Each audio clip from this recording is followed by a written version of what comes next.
kenapa Pemkab Kudus kok nggak membaca potensi itu gitu. Wah itu Mas, kalau ditanya hal ini pasti Masnya juga tahulah perasaan saya sebagai produsen atau pegiat untuk tanaman parijoto. Ya kecewa, ya pengen marah Mas, kecewa, sakit hati, iya. Baik, zona merah kali ini kita kedatangan tamu dari lereng Gunung Muria. Beliau adalah Mas Trianto. Ya, salam parijoto pokoknya. Salam parijoto. Kebetulan seperti yang ada di depan saya ini adalah berbagai produk dari lereng Muria khususnya parijoto. Nah, Mas Trianto ini adalah pegiat tanaman parijoto ya. Dan juga petani Mas ya, petani parijoto. Bisa dibilang begitu. Fokusnya memang di parijoto Mas? Di parijoto, termasuk di produksinya juga. Sudah banyak? Alhamdulillah. Berapa hektar? Kalau saya sendiri, untuk lahan saya sendiri sih mungkin 1 hektaran. 1 hektar. Itu untuk yang sudah di tanaman liar, tanaman di perkebunan. Di perkebunan ya. Kalau di pembibitannya, karena beberapa juga ada yang minta sama teman-teman, ada juga yang dibeli. Itu 1000-an kalau untuk pembibitan, itu yang dari saya. Terus kalau saya sih emang lebih konsentrasinya di produksinya. Di produksinya. Ya. Untuk di pembibitan itu udah ada tim teman kebetulan kakak saya yang di pembibitan, terus yang di pertaniannya itu bapak mertua. Oh, gitu. Kebetulan. Jadi kalau saya semua nggak mungkin. Iya. Lebih kepada produksinya Mas ya. Ya, lebih ke produksinya. Nah, gini Mas. Kemarin tuh kan informasinya bahwasanya parijoto yang selama ini dikenal bahwasanya tanaman parijoto ini berasal dari Kudus, dari Colo gitu. Kebetulan kemarin itu kan ada informasinya tanaman parijoto ini sudah ditetapkan sebagai tanaman khas Jepara. Yeah. Perasaan petani, perasaan jenengan ketika mendengar itu gimana? Madeg mak teratap atau lemah tak berdaya Mas? Ya semua Mas, semua. Ya madeg mak teratap, lemah tak berdaya pokoknya. Dan tambah 1, pengen marah. Pengen marah. Kenapa? Ya gimana Mas ya? Jadi mungkin perasaan jenengan juga seperti itu mungkin. Tetap pasti ada lah di hati kecil bahwa kok iso ya di anu Jepara kan gitu. Cuma ya gimana saya ya aktifnya emang di desa, emang visi misi saya sendiri dari dulu untuk mengangkat potensi lokal khususnya desa saya. Mendengar seperti ini ya kaget, ya kecewa Mas. Ya. Teman-teman petani seperti itu juga? Teman-teman petani, kemarin kan saya ketemu sama yang tim pembibitan, itu yang bukan lahan saya sih, yang tim pembibitan teman yang lain, pemuda yang lain Mas Dianto, itu baru ketemu saja, itu udah di lupi ya iki, seperti itu. Jadi tetap bentuk apa ya, rasa kecewanya itu terlihat di situ. Cuma ya saya menjelaskan sedikit-sedikit lah bahwa ya wes lah, ayolah tetap awak dewe aktivitas seperti biasa. Jenengan pengen di pembibitan juga, ayo tambah semangat. Buktekno bahwa kita itu sudah di pembibitannya juga, bukan hanya pertaniannya atau produksinya, di pembibitan. Nah, Mas Dianto itu fokus, benar-benar fokus mungkin lebih dari 3 tahun. Saya ingat betul. Cuma waktu itu kan 3 tahun yang lalu sempat komunikasi dengan saya itu, ayo tenanan, kok setidaknya kok iso di konsep edukasi wisata, lebih ke arah ke situ waktu itu. Berjalannya waktu, Mas Dianto kewalahan di itu tadi, karena banyak yang pengen punya, pada beli. Jadi udah ribuan lah yang sudah dijual Mas Dianto. Awalnya hobi di situ. Kalau yang untuk petani parijoto sendiri, kemarin ketemu 1 orang. Kok iso? Malah ya lagi-lagi ya aku yang disalahke Mas. Lagi-lagi aku disalahke. Ya enggak masalah karena ketidaktahuannya Bapak petani. Cuma ya tetap saya beri pengertian. Ya hampir sama. Ya kita tetap fokus. Ya paling ngereh-reh gini Mas. Tenang, Mbah Sunan Muria jenong kene. Gitu. Bicara parijoto itu tidak lepas dengan kata Mbah Sunan Muria kan gitu. Dikira mungkin jenengan ini punya kuasa, artinya yang menetapkan. Ya, nah itu kan karena emang teman-teman petani nggak tahu lah dalam hal itu. Ya tetap saya jelaskan bahwa yang punya wewenang di sini itu Pemkab. Saya juga menjelaskan seperti itu. Tapi alhamdulillah ya mereka menerima. Tapi apakah tidak dulu-dulunya artinya pihak Pemkab tidak ada komunikasi kepada petani-petani yang ada di sana terkait apa ya hak tanaman parijoto ini adalah khas dari Kudus. Jadi kalau dulu Pemkab dulu itu saya pernah ingat bupati yang sebelum yang ini itu pernah nyampe ke kebun. Tapi untuk lebih jauhnya waktu itu komunikasi tentang apa, tapi lebih ke wisata waktu itu di perkebunan parijoto. Cuma kalau yang saya sendiri melihatnya itu belum. Memang dari Pemkab dalam hal ini Dinas Pertanian Pemkab Kudus itu belum waktu itu. Sampai saya masih ingat 2 tahun yang lalu itu waktu Expo Kudus di Balai Jagong. Saya ketemu sama Pak Catur, kepala dinas itu. Ya komunikasi tentang parijoto, produknya seperti ini, petaninya seperti ini, semua. Waktu itu saya mengusulkan untuk HKI indikasi geografis karena itu juga wewenang Pemkab. Terus ya belum tahu juga responnya seperti apa. Responnya ya bagus Mas, cuma kesininya kan mungkin masih baru sebatas itu ya. Ya, jadi saya nggak tahu lah di bapak-bapak yang punya wewenang di situ gimana gitu loh. Nah, ya kaget. Kalau Anda menilainya apa? Artinya mungkin Pemkab kecolongan atau seperti apa dengan kondisi yang seperti sekarang ini? Dibilang kecolongan enggak juga, mungkin lalai ya? Lalai, kalau kecolongan itu kan enggak seperti itu. Posisi sadar kok. Dulu juga pernah ada yang mengingatkan. Kan posisi sadar. Jadi ya mungkin kepedean saja bahwa parijoto ini Sunan Muria atau khusus. Sudah dikenal kayak gitulah ya. Seperti itu mungkin. Karena banyak orang yang mengetahui bahwasanya keberadaan parijoto itu memang lebih banyak di lereng Muria yang ada di Desa Colo ya. Di Desa Colo. Itu, dan secara komunitas Gapotan juga kami juga sudah ada untuk yang petani parijoto, yang khusus petani parijoto. Jadi kami udah lengkap harusnya Mas. Seharusnya. Dari pertanian sendiri, pembibitan sudah ada. Sampai pertanian nyampe ada sudah kejebut iku Pak Trimo, petani parijoto, Pak Suwono petani parijoto seperti itu. Nyampe saya sendiri kesebut tukang sirup, nyampe tukang gaya sirup parijoto, ada Kang Sumarlan dan kawan-kawan produsen yang lain.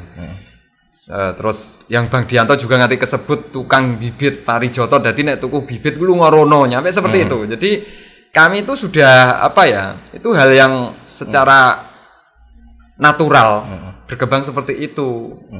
Jadi yo kaget banget Mas. Menurut Anda seharusnya seperti apa harusnya Pemkab? Ya harusnya ayolah kita berperan masing-masing. Saya mungkin sebagai anak desa sana berperan untuk penggarapan di pertaniannya. Yang sudah saya lakukan kan seperti itu. Terus berperan sebagai produsen, sosialisasi ke teman-teman yang lain untuk lebih semangat menanam parijoto. Dijamin untuk bahwa parijoto itu prospeknya bagus.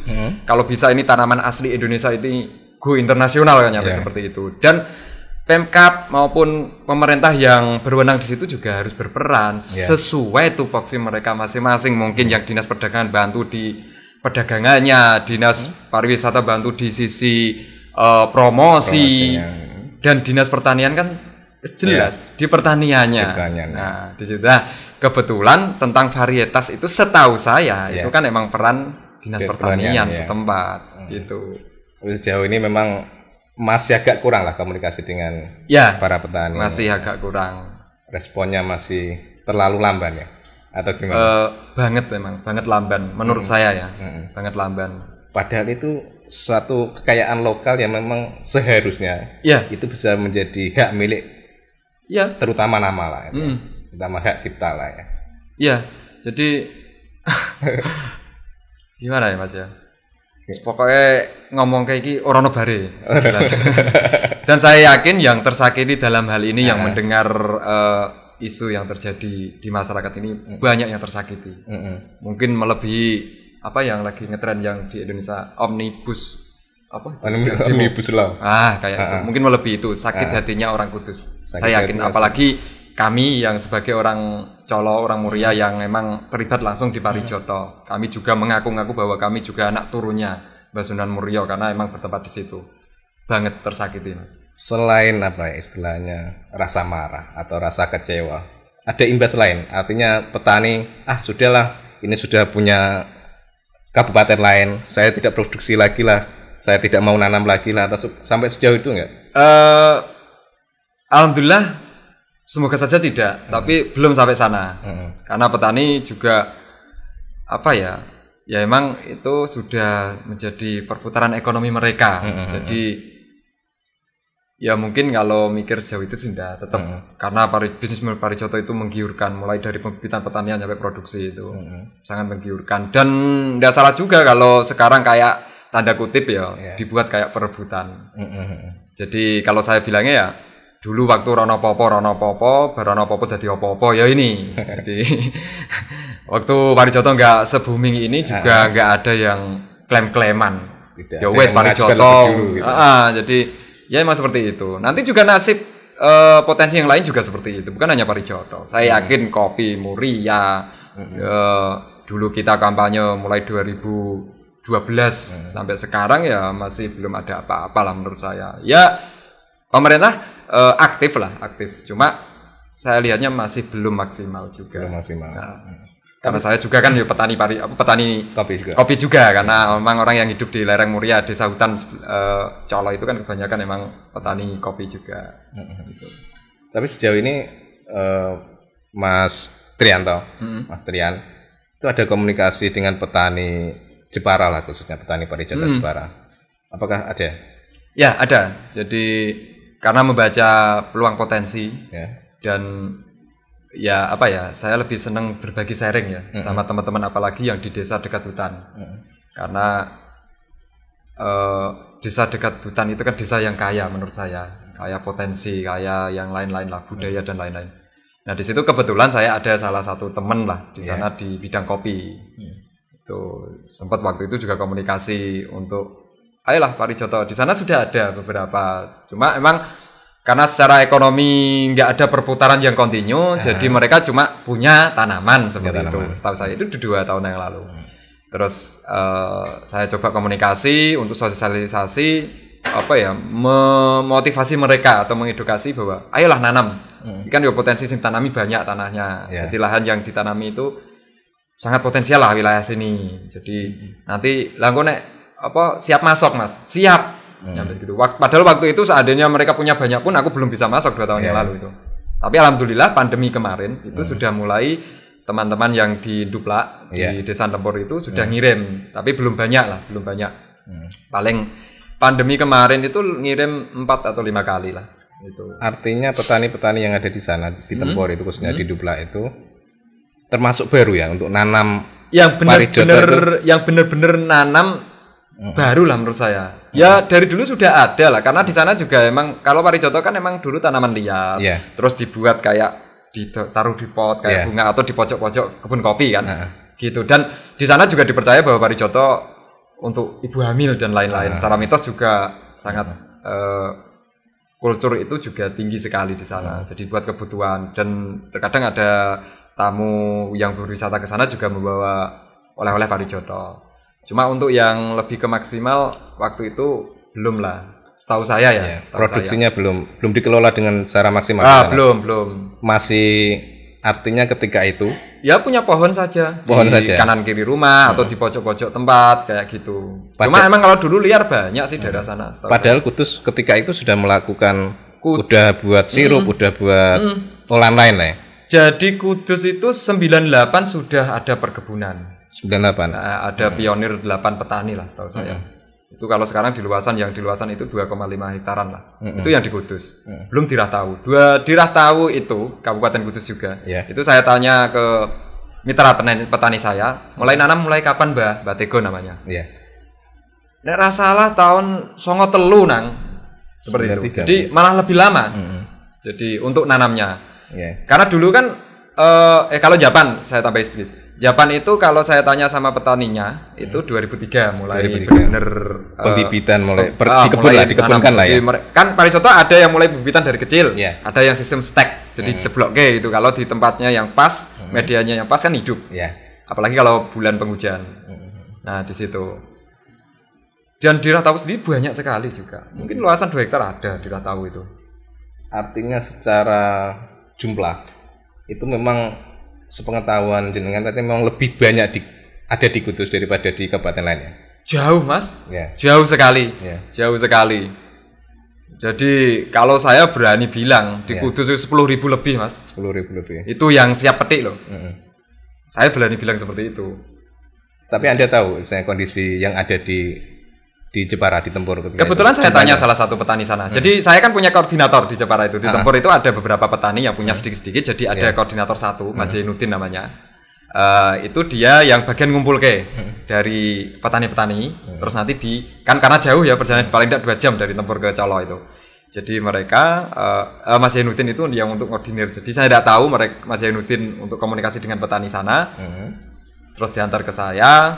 Terus ya itu tadi ada transaksi, terus Mas Zainuddin nanti dundum kayak gitu. Itu yang terjadi. Dan kemarin Mas Zainuddin juga sempat saya tanya di wilayah jenengan itu ono Mas nek 1000 gitu. Kok ono Mas? Oh gitu. Oke, kira-kira piro ya Mas? 500? Nah, seperti. Terus ya 500 menawa ono lah. Kisaran 500-an ya. Kayak gitu. Terus tinggine nang kono ono berapa tinggine? Yo cedek-cedek Mas. Lah di Colo sendiri itu tingginya lebih dari 3 meter. Yang mungkin teman-teman sudah ada yang pernah ke sana juga. Gitu. Selama ini tanaman parijoto yang ada di Tempur itu apa ya? Selain buangnya itu ke Kudus, ke tempat jenengan atau kemana biasanya? Kalau mulai pandemi kemarin itu ke tempat saya. Gitu. Jadi kalau dulu itu emang parijoto kan dibuat kebutuhan orang Jepara sekitar lah untuk kebutuhan itu tadi mitoni dan lain-lain kan. Atau beberapa kalau informasi yang saya dapat dulu diambil orang Rahtawu untuk dijual ke Sunan Muria di wilayah wisata religi. Oh iya. Gitu, setahu saya. Cuma ini siklusnya berubah.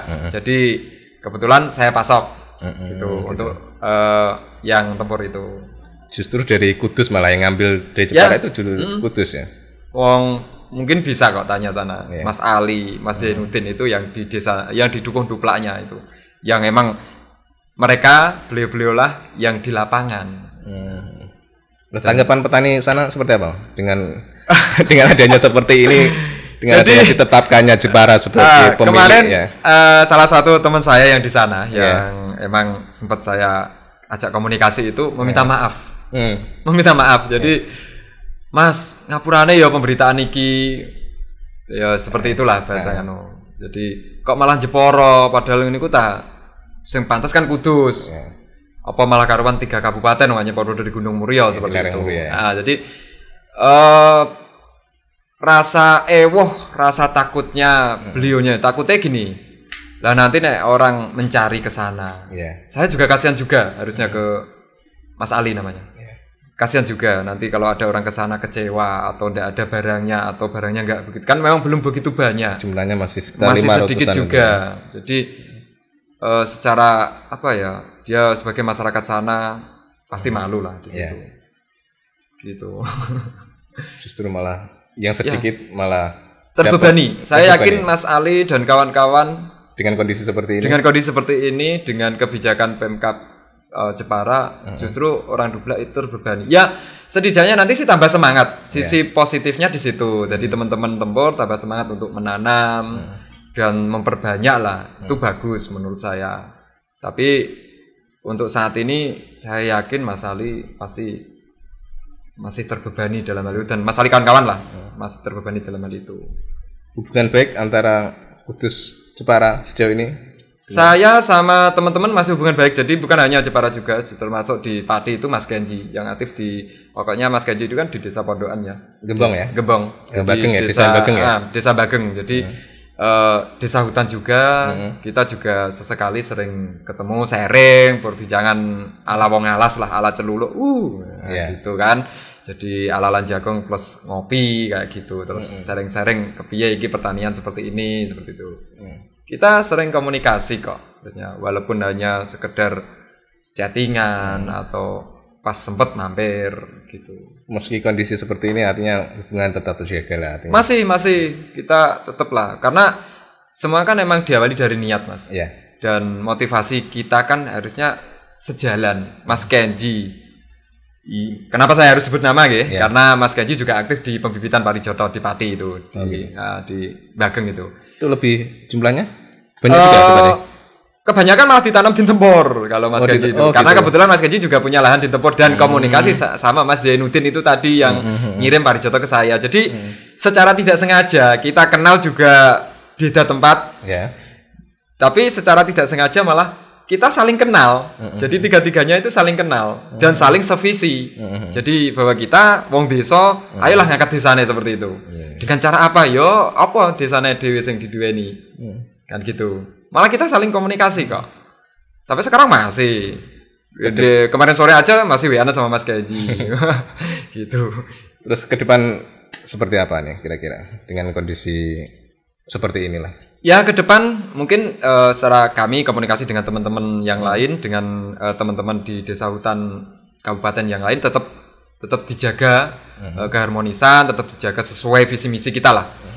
Tetap kalau untuk yang parijoto, ya kalau emang untuk Pemkab Kudus mau mengusahakan itu, setidaknya bahwa parijoto yang muria itu menjadi varietas Kudus, alhamdulillah, dan semoga saja juga berhasil.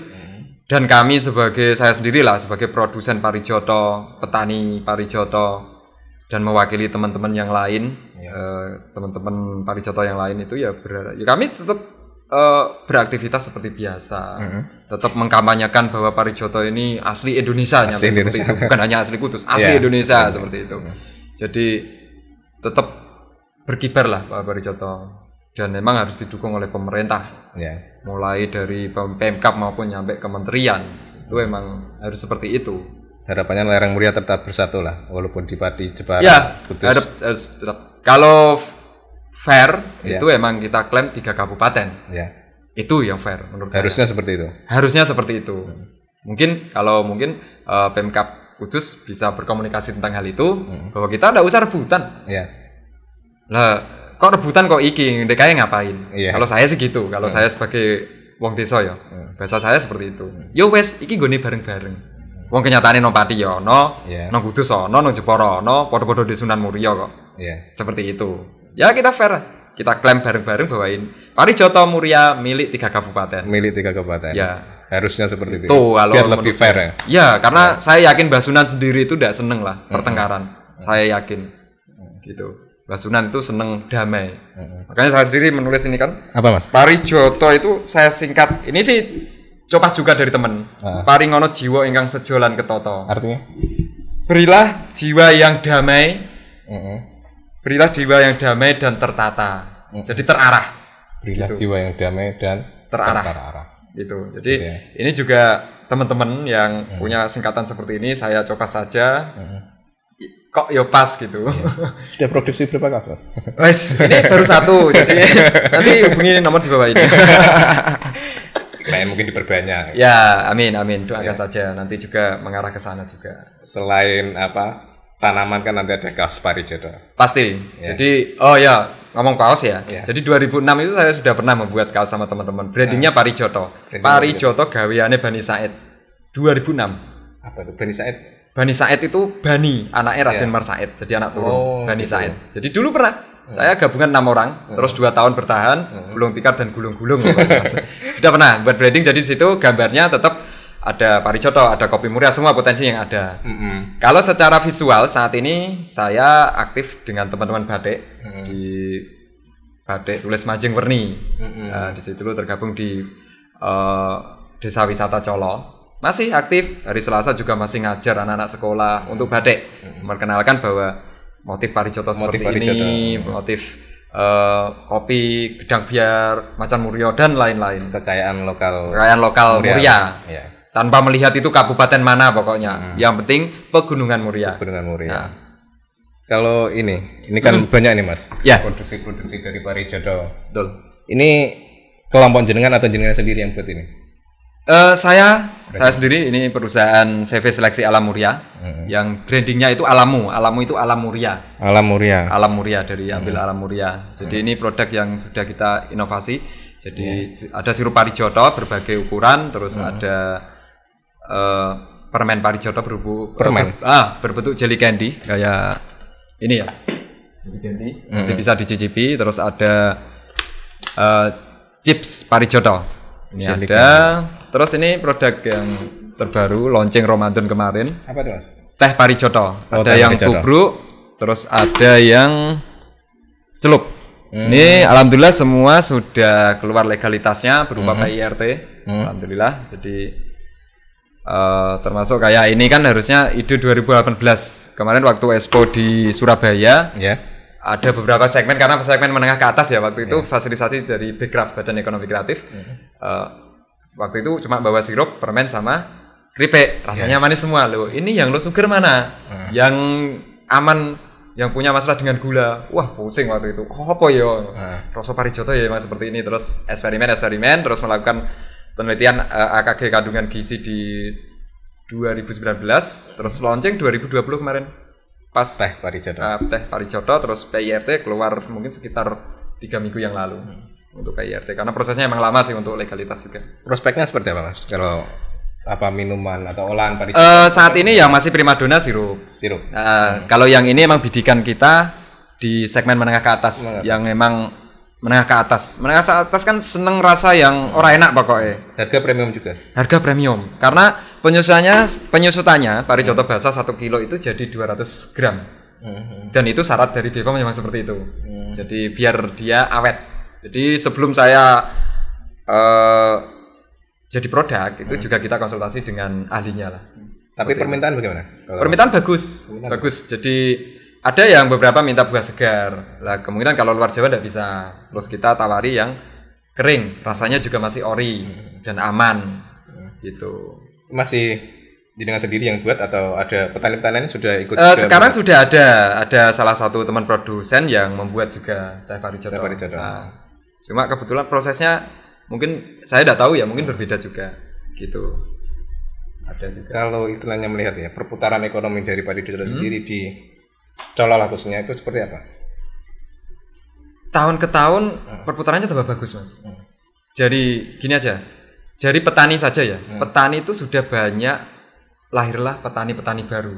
Dan sekarang malah petani-petani muda yang mereka berani untuk menanami parijoto karena bibit parijoto kan mahal. Jadi mereka berani beli terus ditanami. Ada yang beberapa ditanam di dekat rumah, emang dibuatkan tempat. Ada beberapa yang mereka punya tempat potensial untuk tanaman parijoto juga ditanam di sana. Berapa? Bibitnya berapa, Mas? Kalau untuk harga? Mulai ada yang kecil, kalau setinggi mungkin 5 cm 30.000. Nyampe ratusan lah.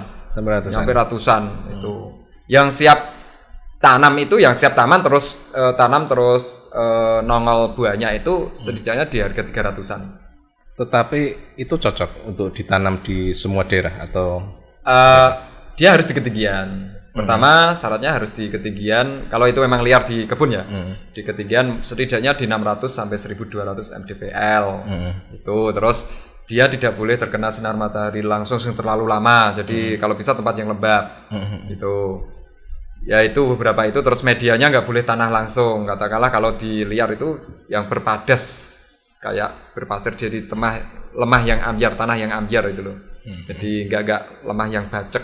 Jadi kalau di Banyoni langsung kecembeng gitu. Kecembeng itu mati otomatis. Karena akarnya itu lunak sekali, dia nggak bisa nusuk. Akarnya itu kayak nemplok gitu. Akarnya kayak embes-embes gitu. Karakter akarnya. Itu terus itu yang dari petani, belum pembibitan, belum teman-teman yang bermitra menjadi reseller, belum yang terlibat langsung produksi tempat saya. Kan gitu. Belum tim marketing. Ada berapa jumlah petani kalau di sana untuk khususnya yang parijoto? Yang sudah jadi itu sekitar kalau di Colo itu kalau tidak salah di 12-an yang sudah jadi. Yang lainnya itu petani-petani baru, lebih dari 20 pokoknya. Lebih dari 20. Kalau di Japan itu yang sudah jadi itu sekitar mungkin di bawah 10. Cuma sekarang 20 juga sudah ada. Tapi mencukupi dengan jumlah seperti itu, mencukupi permintaan Alhamdulillah masih permasalahan kita satu sih masih klasik di cuaca. Jadi kalau bulan penghujan kita belum bisa menghabiskan. Dari teman-teman produsen yang lain bukan hanya saya, itu belum bisa menghabiskan kalau musim hujan. Makanya kemarin saya setiap ada petani yang emang jatah untuk saya ambil aja. Tapi saya stok di pengeringan. Karena itu yang paling ada beberapa persen yang emang dibuat sirup, ada beberapa persen yang saya keringkan. Jadi kayak nimbun gitu. Berarti cuaca memang sangat mempengaruhi. Jadi untuk proses pengeringan atau apa? Ya? Untuk proses pengeringan atau apa? Proses pengeringan untuk yang teh parijoto. Jadi mungkin banyak sekali mas. Jadi freezer ukuran berapa itu? 2 meter kali 1 itu kapasitas 700 liter atau berapa itu? Aku lupa ya. Itu penuh. Ya nyetok emang nyetok. Karena kasihan juga petani kalau itu nanti. Karena gini, parijoto itu kalau udah tua, kalau udah peti nanti produksi kedepannya jelek. Jadi terpaksa sebelum ada produksi sirup parijoto, dulu itu dibuang. Berpengaruh di produksi kedepannya. Lanjutannya. Tapi setelah tahun ke tahun, setelah ada produksi sirup parijoto atau produksi yang lain itu, mulailah mereka tidak membuang. Alhamdulillah sampai sekarang ya paling seadanya ada membuang sedikit-sedikit lah karena kami juga kapasitas kami sebagai produsen juga terbatas juga. Tapi tidak begitu banyak. Alhamdulillah semua aman. Masih banyak yang terselamatkan gitu. Lah pandeminya kita, jadi istilah parijoto itu punya pandemi sendiri dari tiap tahun itu bulan September, Oktober, November. Kayak itu emang langka kayak ini. Karena panas. Ini langka. Ini langka. Harga juga pasti naik. Cuma kalau harga produk tetap. Nah itu produk solusi ya. Saya bilang bahwa ngetop produk dulu. itu ya produk solusi. Jadi harga tetap. Itu kita tidak akan memainkan itu. Kenapa kita ciptakan produk kan itu gunanya salah satu alasan biar kita punya standar harga. Nah di situ. Tapi kalau apa ya sejauh ini kan sepengetahuan Anda parijoto itu ada di Muria saja atau di mana? Kalau menurut penelitian saya ada beberapa yang saya datangi langsung, ada beberapa yang saya membaca artikel itu ada emang di Asia. Bukan hanya di Indonesia harusnya. Coba jenisnya yang berbeda. Ada di Malaysia, ada di Vietnam juga. Oh, Filipina. Ada. Cuma di sana beralih fungsi menjadi bunga. Kalau di sini beralih fungsi menjadi makanan ya, tanaman buah ya. Karena kita konsumsi juga. Terus ada di yang lokal itu di Gunung Dieng juga ada. Cuma jenisnya berbeda juga. Di Gunung Agung Bali juga ada. Di Dieng itu saya pernah nginep juga, nyampe di sana nginep gue Pak Inggi. Oh, waktu itu desa Pekalongan, tapi masih Pegunungan Dieng. Yang ketinggian desa mana aku lupa. Nyampe nginep di sana, terus saya bilang bahwa parijoto itu kalau di Kudus itu gini. Tapi secara mitosnya masih berjalan sampai sana. Lah di sini biasanya parijoto buat apa, Pak? Yo gemitoni mas. Oh berarti si agama Basunan Muria dulu ya emang sampai sana kan gitu. Termasuk Sleman itu. Sleman juga ada di Gunung Merapi. Karena ikut juga mendaftarkan bahwasanya. Ya, saya dengar bahwa Sleman itu juga itu ikut mendaftarkan varietas parijoto. Makanya saya juga terkadang berpikir ya masih bersyukur divarietaskan oleh Jepara, masih punya Gunung Muria. Lah nek wis divarietaskan karo Sleman. Udah tambah sakit seperti halnya badek parijoto mas. Gitu. Badek parijoto itu udah milik Sleman. Sudah milik Sleman. Iya, secara hak paten udah milik Sleman itu. Berarti Colo Kudus tidak punya apa-apa. Ya, punya makam Sunan Muria sama Sunan Kudus. Itu yang jelas. Jadi secara sejarah tidak akan hilang lah, semoga saja. Belajar dari pengalaman ini, keinginan teman-teman ini seperti apa pada pemerintah lah, khususnya Pemkab Kudus. Ya cobalah pemerintah lebih memperhatikan hal-hal yang mungkin yang mungkin bagi mereka kurang penting atau apalah. Saya tidak tahu lah pola pikir bapak-bapak pemangku jabatan di sana. Ya cobalah hal-hal seperti ini. Kita pikirkan juga kalau ini hal hulu. Nah kalau hulu itu sudah kayak gini, hilirnya gimana lagi? Ya ini buat ngaca saja lah. Kita buat diambil sisi hikmahnya semua. Jadi bukan hanya saya sebagai orang sana, orang gunung, bukan hanya sebagai masyarakat atau pemerintah, semua peduli akan potensi lokalnya. Bukan hanya di tanamannya saja. Ya semualah, produsen-produsen didukung, apapun itu, entah craft, kerajinan apapun, bukan hanya kuliner. Semua subsektor didukung. Ya mungkin sudah dilakukan, cuma belum maksimal saja sih. Itu menurut saya. Kalau saya bandingkan dengan kota kabupaten lain loh ini, gitu. Terakhir Mas, ada pesan untuk teman-teman petani parijodo. Ya, pesan saya tetap berkarya seperti biasa karena ini buah Sabda Wali, buah yang berkah. Jadi pesan saya ya tetap bapak-bapak petani tetap semangat, tetap setiap hari salam parijodo pokoknya. Salam parijodo. Sesuai tagline-nya lah. Parijodo itu paling ana jiwa yang sejolan ketoto. Bahwa kita emang harus dituntut hidup damai, hidup yang tertata, yang terarah. Bahwa ya kanggo ekonomi juga kan. Jadi ya wes kembali ke perut lagi. Jadi sekira berkah piye ya wes sabar wae lah dalam hal ini. Ini bukan musibah menurut saya. Ini ya apa ya? Persoalan nama. Ya hanya sekedar anu lah. Wong seandainya nggak ada sosial media juga teman petani mungkin saya sendiri juga nggak tahu dalam hal ini kan. Nah, jadi ya wes anggap saja tidak ada apa-apa. Tetap kita berkarya seperti biasa. Kita masih punya Sunan Muria. Gitu. Oke Mas, terima kasih atas kehadirannya di Zona Merah.